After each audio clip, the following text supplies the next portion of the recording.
Vamos a hablar hoy acerca de la integridad, pero antes de leer la palabra de Dios, permítame contarle una historia que no sé si la leí o me la contaron, pero la anoté. En algún momento la anoté y creo que es interesante, que fue tan interesante que me lleva a abrir esta predicación con esa historia.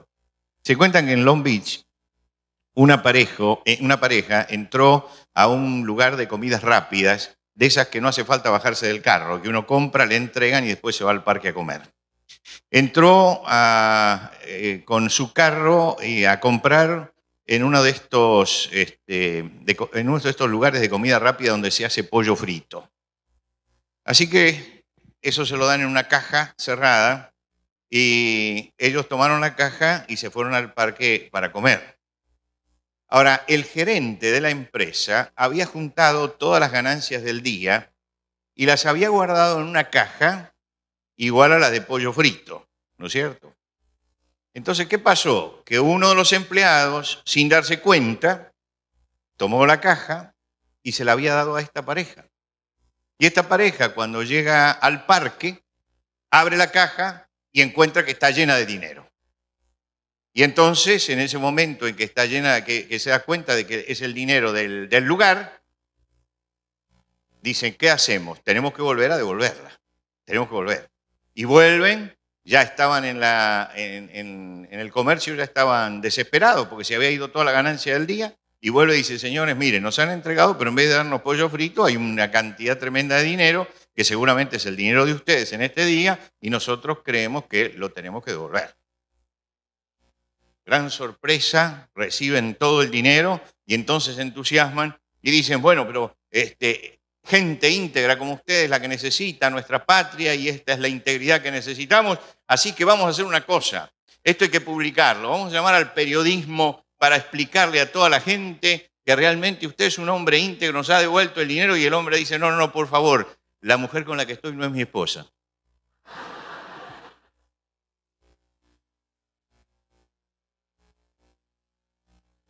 Y a veces pasa así, ¿no? La integridad con una parcialidad. Y si es parcial, entonces no hay integridad.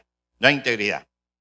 Por eso es necesario a veces hablar de la integridad, porque lo que hizo este hombre a veces le pasa a los cristianos, ¿no es cierto? Que son íntegros en algunas cosas, pero no son íntegros en todo. Y el que es íntegro en parte no es íntegro. Porque íntegro quiere decir entero. Tiene que serlo en todo. Vamos a abrir la Biblia en el Salmo 24. Salmo 24.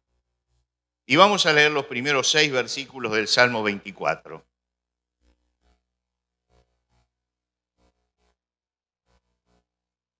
Salmo 24, los primeros 6 versículos. ¿Quiénes trajeron su Biblia? A ver, perdón, levanten la Biblia. No, la mano no, la Biblia. A ver, ¿cuántas Biblias hay? Muy bien, muy bien. Hay que venir a la iglesia con la Biblia, siempre, siempre.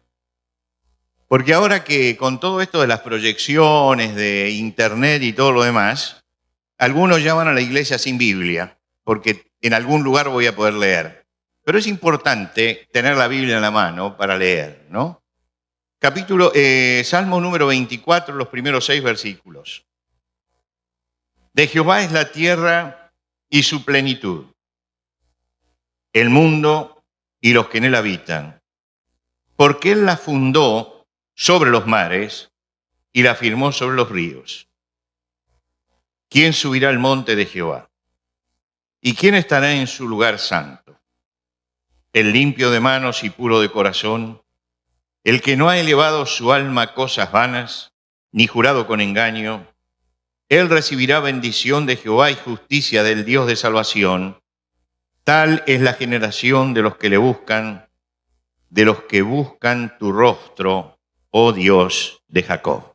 Hasta aquí nada más en la lectura de la palabra de Dios. Acá figura como Salmo de David, uno de los salmos de los 70 y tantos salmos que figuran en el libro de los salmos como Salmo de David. Usted sabe que el rey David fue quien estableció como capital Jerusalén. Todavía hoy se conoce Jerusalén como la ciudad de David. Y conquistó juntamente con ello el monte de Sión, que es el monte tradicional donde Abraham llevó en sacrificio a Isaac, y es el lugar elegido por Dios para el templo. David quiso edificar el templo. Él realmente en su mente tenía la edificación del templo y Dios se lo impidió. Le dijo que no sería un asunto de él, sino del Hijo.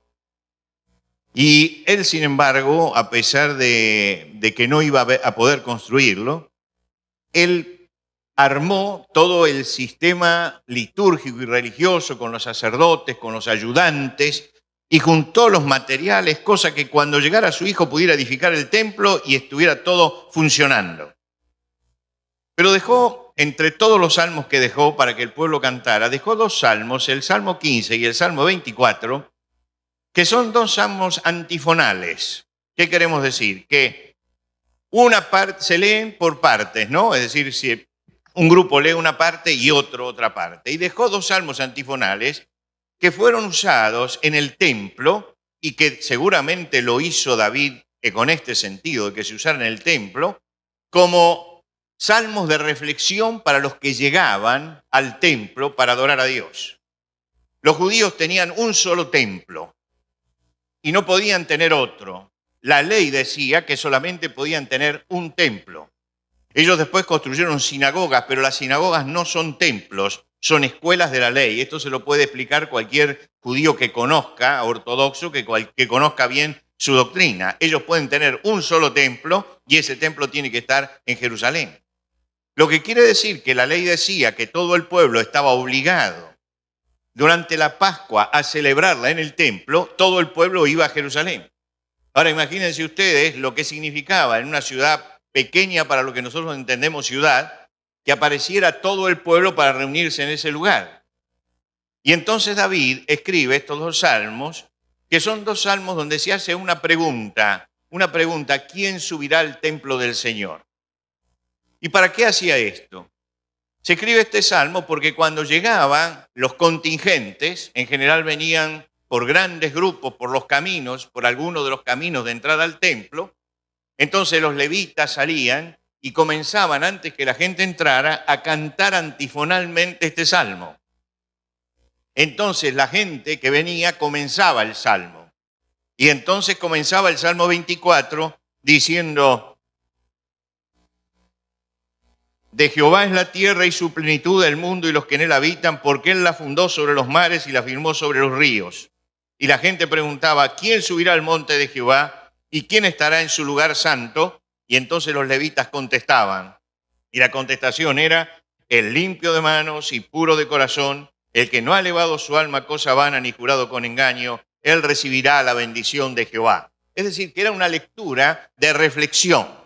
Una lectura de reflexión. Ellos reflexionaban al leer este salmo y lo hacían para que el que llegara se diera cuenta de a qué lugar llegaba y cómo tenía que estar su vida para acercarse a ese lugar.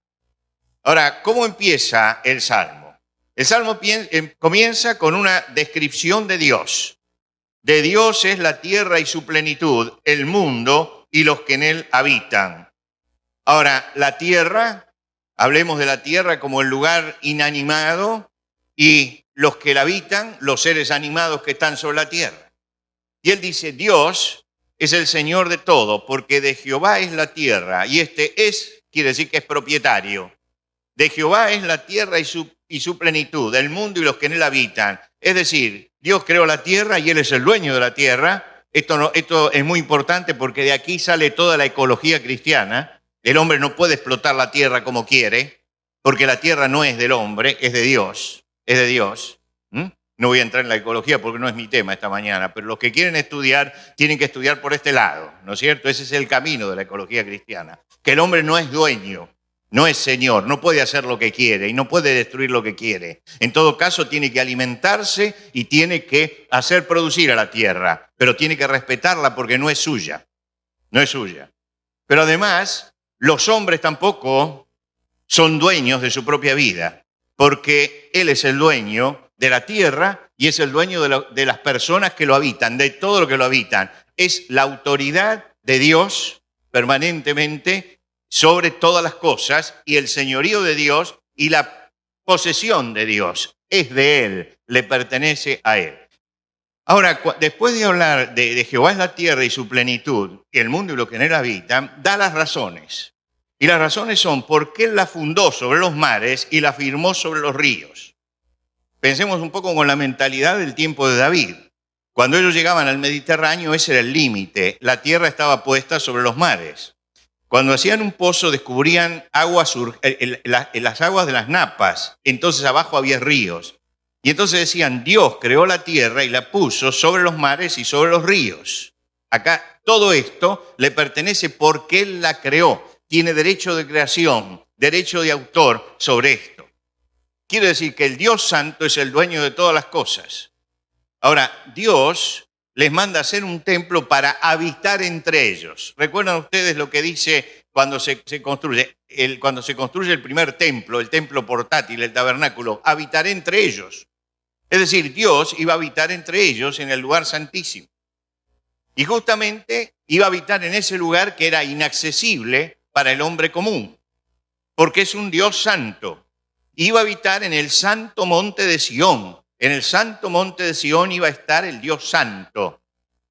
Y entonces David se hace una pregunta muy aguda, y la pregunta de David es esta: ¿quién subirá al monte de Jehová y quién estará en su lugar santo? Es decir, cuando uno ve la grandeza de Dios, ve la maravilla y la potencia del Dios creador y del Dios hacedor de todas las cosas, cuando ve que Él sustenta todas las cosas con la palabra de su poder y que Él es 3 veces santo, uno tiene que preguntarse, ¿cómo me voy a presentar delante de este Dios santo? ¿Cómo me voy a presentar delante de su presencia?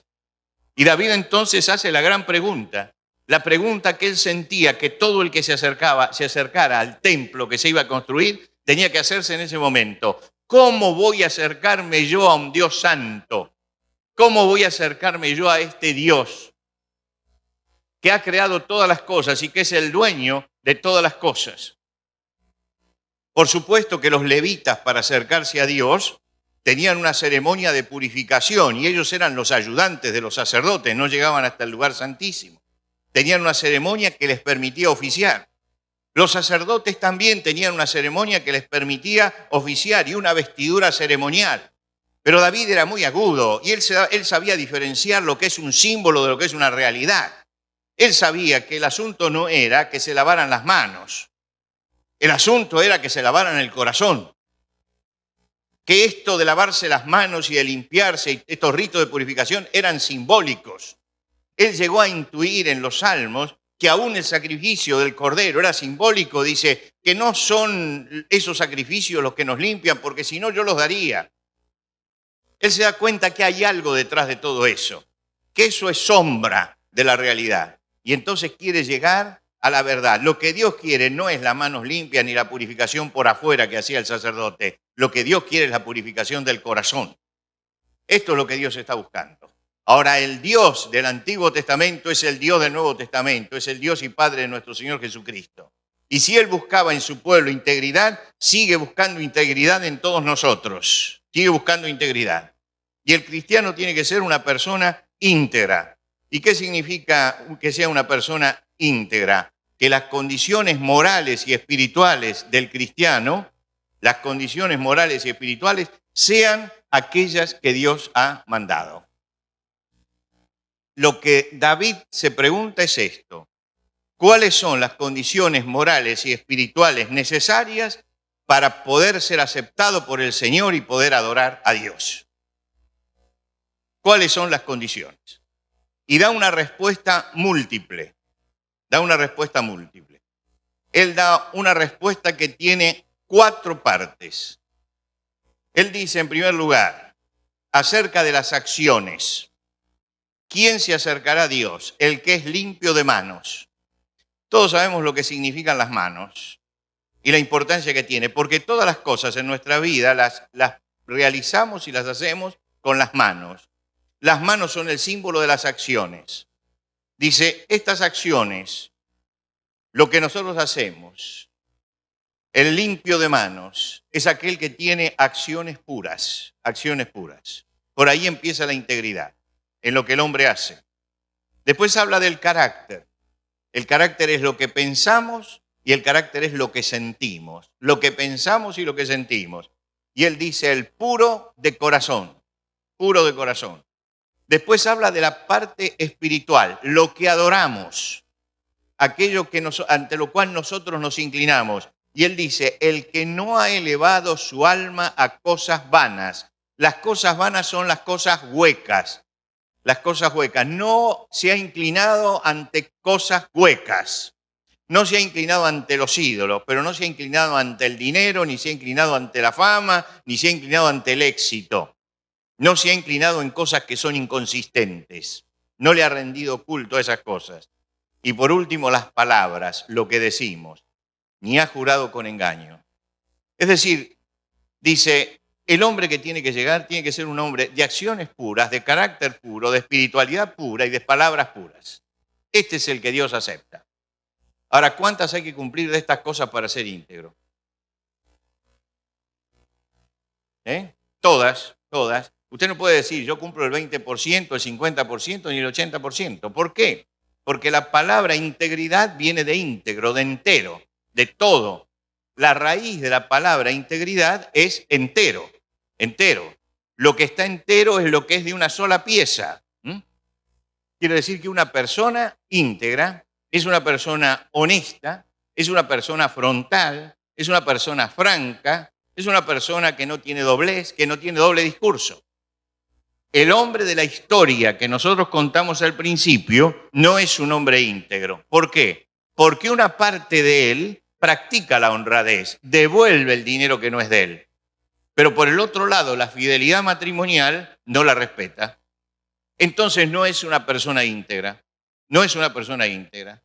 ¿Por qué? Porque la integridad, lo está diciendo, es que todo tiene que estar en consonancia con lo que Dios dice. ¿Qué es lo contrario de la integridad? Lo contrario de la integridad es la corrupción, que implica la deshonestidad. Yo, por ejemplo, hablo de valores, pero no practico los valores. Y esto es corrupción, es falta de integridad. O, por ejemplo, una cosa es el discurso y otra cosa es la conducta. O muestro una cara, pero tengo otra, la hipocresía. Son todas formas de falta de integridad. El Señor llamó a el padre de la fe, Abraham, allá en el pasado, y lo sacó de Ur de los Caldeos. Y Abraham fue un hombre íntegro. Y Dios habló de la integridad de Abraham. Y elogió la integridad de Abraham. ¿Qué fue lo que dijo Dios? Porque yo sé que mandará a sus hijos y a su casa después de sí, que guarden el camino de Jehová haciendo justicia y juicio. Ahora fíjense lo que está diciendo. ¿Qué significa justicia y juicio? Una conducta equilibrada, una conducta equitativa, correcto en su devoción a Dios y correcto en el trato para sus semejantes. Un hombre que nosotros diríamos un hombre derecho, un hombre como debe ser. Pero además dice, y esto es lo que estima Dios, esto no se va a acabar con él, porque él va a mandar a sus hijos y a su casa que vivan también en integridad. La integridad no es solamente que yo sea íntegro, sino que yo también enseñe a mi casa y enseñe a mis hijos la integridad. Hay gente que no es íntegra, pero hay gente que sí es íntegra y busca la integridad, pero que no le transmite a sus hijos la integridad. Y nosotros tenemos una doble obligación. En primer lugar, ser íntegros. Y en segundo lugar, enseñar la integridad dentro de nuestra casa, a nuestros hijos, a nuestras familias, enseñarles a ellos también a ser íntegros. Y es muy importante subrayar esto, que es una obligación que tenemos, transmitir la integridad.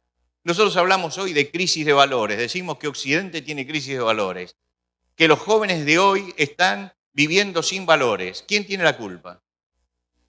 Los padres. Los padres. ¿Por qué? Porque no han predicado y enseñado e impuesto valores.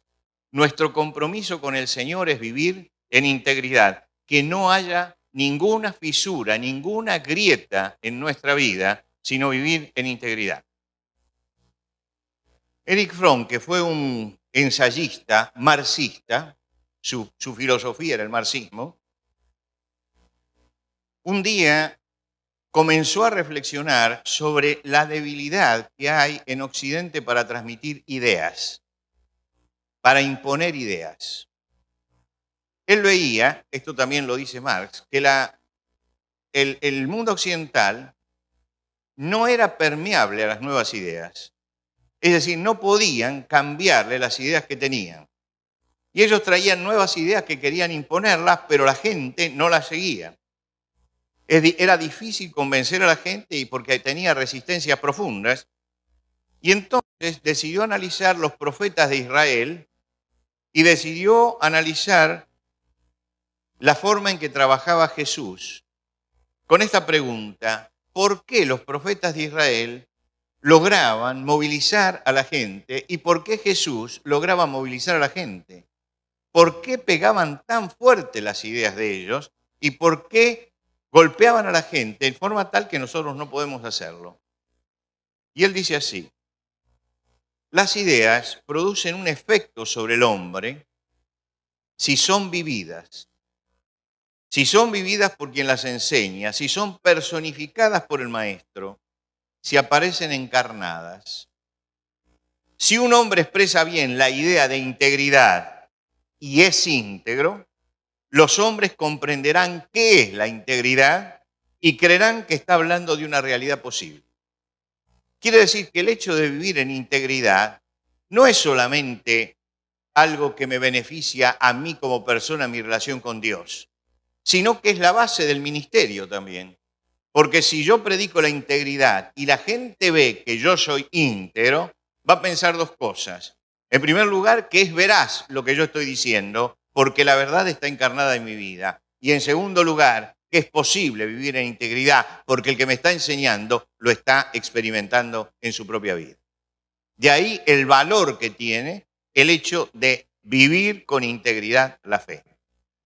Ahora, la Biblia cuenta casos de pérdida de integridad. Y no solamente eso, sino que muestra que la integridad se pierde siempre porque hay un elemento de seducción que no supo controlarse a tiempo. Es decir, que la persona que quiebra su integridad como cristiano es porque ha sido seducido por algo que le quebró la integridad y él cedió frente a eso y no paró a tiempo frente a todo esto. Y hay una cantidad de casos en la Biblia, yo voy a mencionar algunos solamente, donde se muestra que la falta de integridad siempre vino acompañada de un elemento de seducción que terminó por doblegar a la persona. Ustedes se acuerdan en el Antiguo Testamento, por ejemplo, de Jacob. Jacob tenía un abuelo que era un ejemplo, que era Abraham. Y tenía un padre que también había sido un ejemplo, que era Isaac. Sin embargo, él fue un hombre que podemos decir en la vida no se manejó con integridad, no fue un hombre íntegro, no fue un hombre íntegro. Y esto le trajo gravísimas consecuencias, porque tuvo que alejarse de su casa y de su familia. 20 años estuvo con su hermano persiguiéndolo. Estuvo 14 años explotado por su tío Labán. Es decir, es una historia muy triste. Ahora, ¿por qué perdió la integridad Jacob? ¿Cuál fue el elemento de seducción que hizo que Jacob perdiera la integridad? Él miraba a su padre, miraba a su hermano mayor, mellizo pero mayor, y él sabía que por la ley patriarcal, el hermano iba a ser el que gobernara el clan y la familia, y él no quería esto. Él sabía que un día su padre lo iba a llamar a Esaú, le iba a imponer las manos, le iba a dar la bendición y le iba a traspasar el mando del clan. Y él quería tener poder, y su hermano iba a tener poder. Y entonces empezó a vivir la seducción del poder. La seducción del poder. Empezó a ser seducido por el poder. ¿Cómo puedo yo adquirir poder? ¿Cómo puedo yo tomar el poder que va a tomar mi hermano? ¿Cómo puedo yo arrebatarle a mi padre la bendición para que me la dé a mí? Y su padre era ciego. Así que se disfrazó como su hermano, se acercó y pidió la bendición como si fuera su hermano y engañó a su padre. Es decir, acá hay una quiebra de integridad.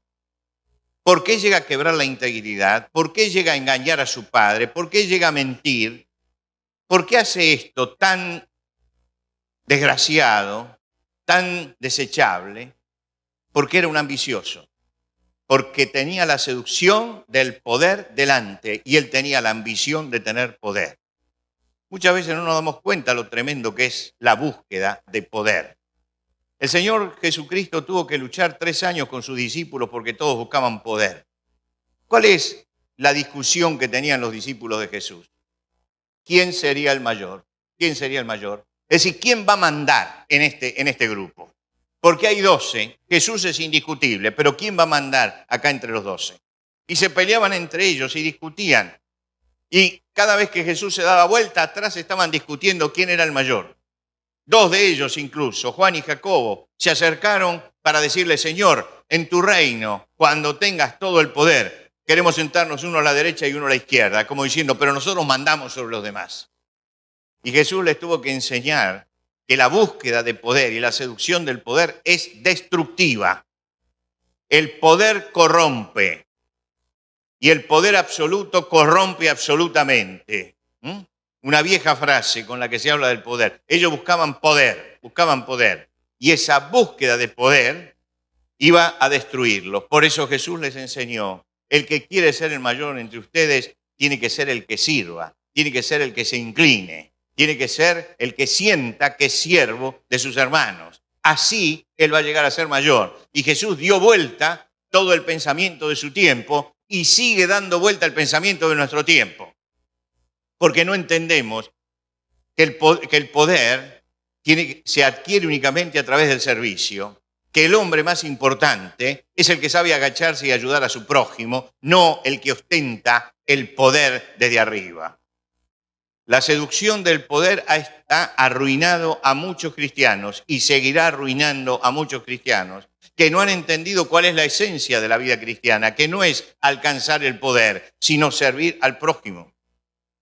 El Señor hizo siervos. Nosotros hemos cambiado. Nosotros ahora hablamos de líderes, no hablamos de siervos, hablamos de líderes. Hay una diferencia sustancial entre el siervo y el líder. El líder es el que manda gente, el siervo es el que obedece órdenes. Jesús lo llamó siervos. ¿Por qué lo llamó siervos? Porque ellos están para obedecer las órdenes, ellos están bajo la autoridad suprema. Ellos no están para mandar gente, ellos están para obedecer al Señor y para servir al pueblo de Dios. Y el Señor subrayó que ellos eran siervos. Les quitó la seducción que podía destruirlos, esa seducción de yo quiero tener poder, de yo quiero mandar. Yo quiero estar por encima de los demás.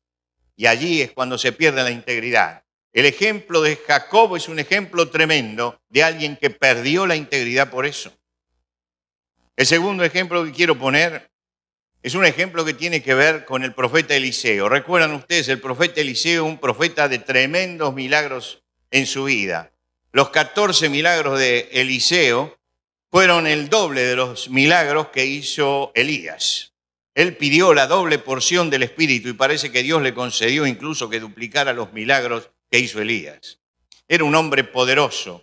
La fama de Eliseo traspasó las fronteras. Afuera se hablaba del poder de Eliseo. Hasta tal punto que Naamán fue mandado por su rey para decir, tienes que ir al profeta de Israel y decirle que te cure. Y le mandó la orden. Ahora, por supuesto que él era el general de un imperio creciente. Israel en ese momento estaba en pleno declive. Y cuando recibe el profeta esta carta, se espera que tenga para con el visitante toda la cortesía y el protocolo de quien está ante un superior. El profeta le mandó a decir con el siervo, te sumerges 7 veces en el Jordán y vas a salir limpio. Y ni siquiera lo recibió. Se enojó el general. Se enojó y volvía seguramente molesto a su patria para hacer que condenaran a ese profeta que no había querido y que había sido tan descortés con él. Y uno de los siervos, que era más inteligente que el general, le dijo, escúchame, si te hubiera pedido una cosa compleja, ¿la hubieras hecho? Sí. Pues entonces te pidió que te zambullieras 7 veces en el Jordán. Ahí está el río, ¿ve? No, pero lo que pasa es que nosotros tenemos ríos más importantes que este, pero te dijo que te tiraras en el Jordán. Y se zambulló 7 veces en el Jordán y salió limpio. Y cuando sale limpio, ¿qué es lo que quiere hacer? Él tiene que ir a agradecerle al profeta. Él traía cosas para darle al profeta, quería pagar en alguna medida lo que el profeta había hecho, así que se acerca, conversa con Eliseo, le dice que ha sido sanado de la lepra y quiero pagar todo esto. Y Eliseo da una lección que no se ha aprendido en esta generación, que el siervo de Dios no se tiene que mover por dinero. Cuidado, ¿eh? Hay muchas cosas que tienen que ver con el dinero hoy y la fe se ha convertido en un comercio también. Y hay que tener cuidado con estos mercaderes de la fe que andan por allí. El profeta le dijo, no, esto es la gracia de Dios. Y la gracia es el don inmerecido, es el regalo de Dios. Y el profeta se llevó una tremenda impresión de aquel hombre que no solamente era un siervo de Dios, sino que tampoco hacía de la fe una fuente de ganancias. Le había ofrecido todo y él había rechazado todo. Y allí se va el hombre asombrado por el poder del Dios de Israel y por la integridad del siervo de Dios. Pero había un siervo que era siervo de Eliseo. Y el siervo de Eliseo dijo, este profeta es un tonto. Es un tonto. Es un tonto. Le ofrecieron todo. Se va sin lepra y resulta que el profeta está diciendo nada. Entonces corre detrás del carro de Naamán. Y le dice, pare, el profeta me dijo que necesita, y entonces le pidió prendas de vestir, le pidió metales, le pidió todo eso, y por supuesto Naamán dice, no, si el profeta lo necesita, acá está todo, y se lo dio, y este se fue y dijo, perfecto, recibí todo y el profeta no se enteró. Cuando llega, Eliseo le dice, cuando estabas en el camino, ¿no te escuché yo acaso lo que estabas pidiendo? La lepra de Naamán se pegará a ti y a tu familia. ¿Qué fue lo que perdió a Giesi? ¿Qué fue lo que perdió a Giesi? El problema era la riqueza. Lo sedujo la riqueza, lo sedujo el dinero. Hay que tener cuidado con la seducción del dinero. El dinero es importante, nadie puede decir que no es importante. El que tiene dinero puede avanzar mucho más ligero en la vida en muchísimas cosas. Tiene su importancia el dinero, pero cuidado con no ser esclavo del dinero. Cuidado. Hay gente que por el dinero vende su integridad. Vende su integridad porque entra en negocios oscuros, porque empieza a eludir sus obligaciones impositivas y es cristiano. Es cristiano, pero estafa al fisco. Es cristiano, pero no tiene toda su contabilidad como debe tenerla. Él tiene una contabilidad en blanco para mostrar a las autoridades y una contabilidad en negro que está por debajo. Él admite cohecho. Cuando llega alguien sabe que cada hombre tiene su precio y antes de mostrarle los libros le muestra 2 billetes y el inspector se va. Y él es cristiano, pero ha quebrado su integridad. Ha quebrado su integridad. No es íntegro delante de Dios. No es íntegro. Mi hermano, estamos en una sociedad y la sociedad tiene leyes y tiene normas. Los impuestos hay que pagarlos. Los impuestos hay que pagarlos. Y usted me dirá, sí, pero si pago los impuestos yo no puedo llevar mi empresa adelante. Es verdad, protestemos ante el Estado por impuestos que son abusivos. Y expliquémosle que cuando uno quiere pagar todos los impuestos no puede competir con los corruptos. ¿Es verdad? No puede competir, pero hay que decirlo, hay que hablarlo. No es cuestión de ser un corrupto más porque los corruptos son los que van adelante. El cristiano tiene que tener integridad en su vida. Tiene que saber que Dios es el que está mirando su corazón y es el que está mirando su negocio también. Dios lee el corazón, pero lee también los libros de contabilidad. Dios lee también el negocio, lee cómo yo me muevo dentro de la sociedad. Y tengo que aprender a no caer en la seducción de la riqueza. La seducción de la riqueza, cuando por tener dinero paso por encima de cualquier norma moral, hago cualquier cosa con tal de tener dinero. Esta es la realidad que muchas veces ha destruido vidas cristianas. Lamentablemente ha destruido vidas cristianas. Y ha destruido vidas cristianas, ¿por qué? Porque la seducción del dinero, la tentación del dinero, terminó por destruir la vida espiritual de la persona. Perdió la integridad. Y voy al tercer caso. Ananías y Zafira, ¿se acuerdan ustedes? Este es otro caso. ¿Qué pasó? Los primeros cristianos, había muchos pobres que se convertían en el cristianismo, los primeros cristianos se condolían de la pobreza. Y porque se condonían de la pobreza, entonces ofrendaban, daban dinero para los pobres y se lo daban a los apóstoles para que ellos repartieran. No lo hacían directamente para no humillar a la persona, pero veían que había pobres y ponían eso a los pies de los apóstoles, den a los que necesitan. Y resulta que había un hombre íntegro que se llamaba Bernabé, levita, vendió una propiedad y tomó todo el dinero y lo puso a los pies de los apóstoles. Y seguramente apareció el comentario, vieron Bernabé, qué hombre íntegro, qué hombre noble, qué hombre... Y creció el prestigio de Bernabé. Es un santo de Dios, vendió su propiedad, lo dio para los pobres, tiene un corazón sensible, tiene un corazón humilde. Y lo escucharon Ananías y Zafira. Y Ananías y Zafira hablaron y dijeron, nosotros también tenemos una propiedad. Podríamos venderla, ¿eh? Podríamos venderla. Y así como se habla bien de Bernabé, se va a hablar bien de nosotros también. Y entonces fueron y vendieron la propiedad. Y tenían todo el dinero allí. Dijeron, ahora hay que llevarlo a los pies de los apóstoles. Y yo me imagino que ahí habló la señora.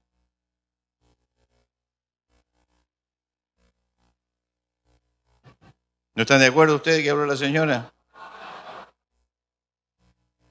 No están de acuerdo. No es bíblico. Yo dije que me parece a mí que habló la señora. ¿Sí? ¿No? Hagamos un paréntesis. Un paréntesis. Toda mi familia es de Sicilia, ¿no? Mis abuelos eran sicilianos. Yo volví a Sicilia. Sicilia es un lugar de refranes muy divertidos, pero refranes. Hay refranes por todos lados. Ahora los venden para los turistas, pero son los refranes que repetían mis abuelos. Como gente de campo es refranera, ¿no? Como Sancho en el Quijote, refranera. Entonces ellos tienen un refrán que dice, Dios creó el mundo y descansó. Después creó al hombre y descansó. Después creó a la mujer y no descansó ni el mundo, ni el hombre, ni Dios.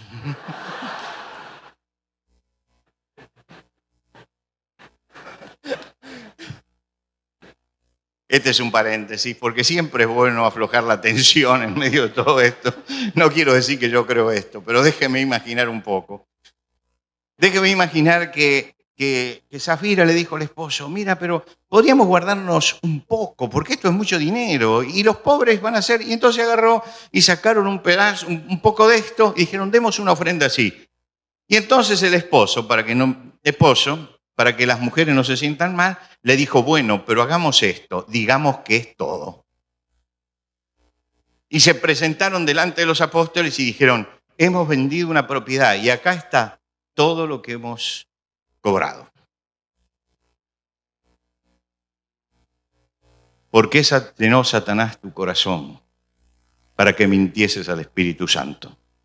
No le has mentido a los hombres, sino a Dios, le dijo Pedro. ¿Por qué llenó Satanás tu corazón? El afán de prestigio, mi hermano, el afán de prestigio. Pedro tiene que decirle tristemente, si te hubieras guardado el dinero, no se quedaba contigo, ¿quién te iba a pedir nada? Hubieras podido tener todo. Pero viniste para engañar al Espíritu Santo de Dios. El prestigio, la búsqueda de prestigio. Quiero tener un cartel debajo que diga que yo soy importante. Importante. ¿Y cuánta gente en la búsqueda de prestigio? Vance Parker tenía un libro muy interesante que yo lo leí allí en la década del 60, cuando ya sabía leer, que se llamaba Los buscadores de prestigio. La gente que sale a buscar prestigio delante de los demás. Y muchas veces esta búsqueda de prestigio ha destruido vidas como la de Ananías y Zafira, que fueron destruidos justamente por buscar eso. Son esos casos donde el Dios de la integridad tuvo que levantar la mano sobre hombres que simulaban una integridad que no tenían. Y hay muchos otros casos en la Biblia. Recuerde usted Rebeca, la madre de Jacob, cómo pierde la integridad porque ama a su hijo hasta tal punto que ofende a su esposo y permite que su hijo engañe a su esposo. Y esa mujer perdió la integridad. Y Dios se fija en esas cosas, ¿eh? Dios se fija en esas cosas. Era un viejito Abraham, y era una viejita Sara. Era viejito, centenarios los dos. Y se acerca un día a Dios y le dice a Abraham, vas a tener un hijo de Sara. Y Sara escucha esto y se ríe. Yo, viejita, tener un hijo a esta edad.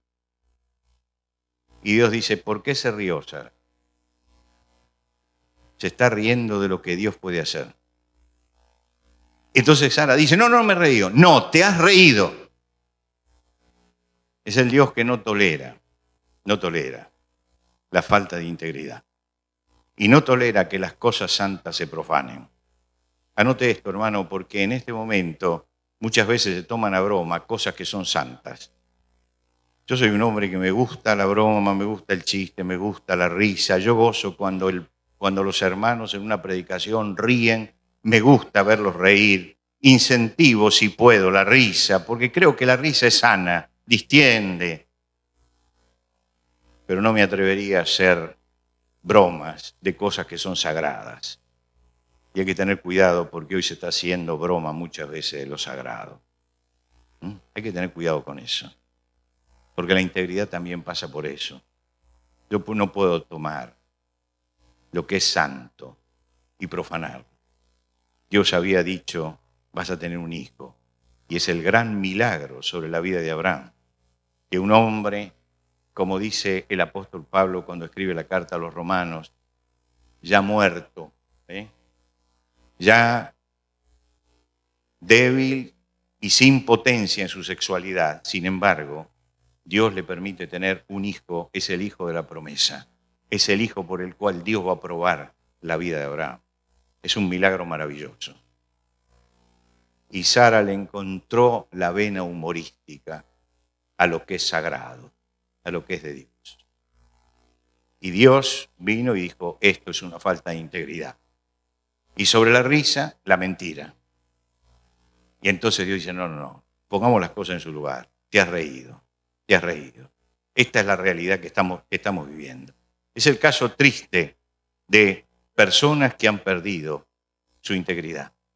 Pero por el otro lado hay grandes ejemplos de integridad. Fíjese Job. Job fue un hombre sacudido por la adversidad. Un hombre que tuvo pérdidas económicas totales, que tuvo pérdidas afectivas porque se le murieron todos los hijos, que tuvo pérdida de salud, incomprendido por su esposa, incomprendido por sus amigos. Es un hombre que sufre y nadie lo entiende. Que la esposa le dice, bueno, todavía temes a Dios y maldice a Dios y muérete. Es decir, terminemos con esto, no doy más ya. Yo no aguanto y no aguanto verte así tampoco. Vienen los amigos y empiezan a acusarlo, a ver cuál es la causa de lo que te está pasando. Y ninguno acierta porque no se puede explicar lo que Dios hace, en el caso de Job. Job está librando una batalla que es la batalla de integridad. Y allí, cuando está enfermo, no tiene nada, abandonado por sus amigos, ofendido por la actitud de su mujer, él dice, hasta que muera, no quitaré de mí mi integridad. Este es un ejemplo de integridad. Aunque me muera, yo voy a llegar hasta el final, pero voy a llegar hasta el final íntegro. Cada uno de nosotros, como Job, tiene que pasar tormentas en la vida. ¿Quién no tiene que pasar tormentas? Entramos en agonías, pero la integridad es algo que se va cultivando desde antes. No es el momento en que entro en la prueba cuando me tengo que acordar de ser íntegro y limpiar todas las cosas. Tengo que ser íntegro antes. Jesús dijo que en la adversidad era como una tormenta sobre una casa que venía y la sacudía y que muestra la autenticidad en la crisis. Allí muestra su integridad o su debilidad. Job está en medio de la adversidad. Hay buenos cimientos, sin embargo, en su vida. Hay buenos cimientos. ¿Y por qué hay buenos cimientos? Porque hay buena base. Es que él dice, no voy a perder mi integridad aunque muera. Y tal vez esa tendría que ser la oración nuestra esta mañana. No vamos a perder la integridad, pase lo que pase en nuestra vida. Pero escuche, volvamos al Salmo 24.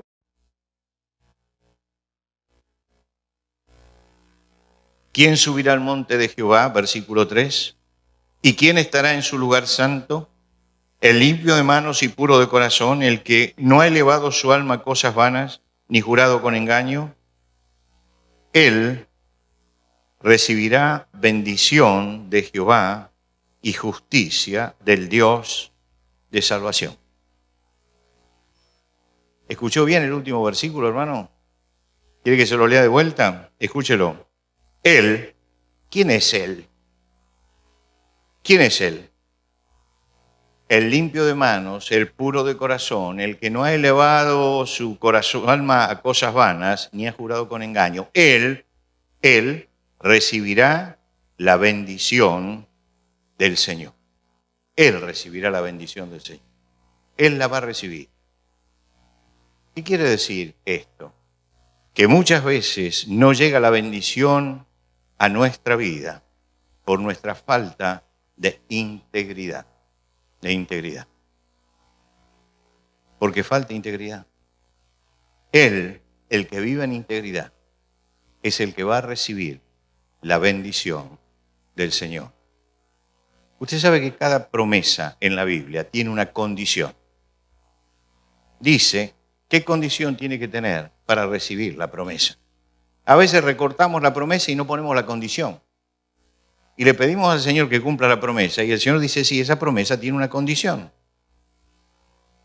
Acá dice que la condición para que Dios bendiga realmente nuestra vida y haga justicia, es necesario que yo viva en integridad.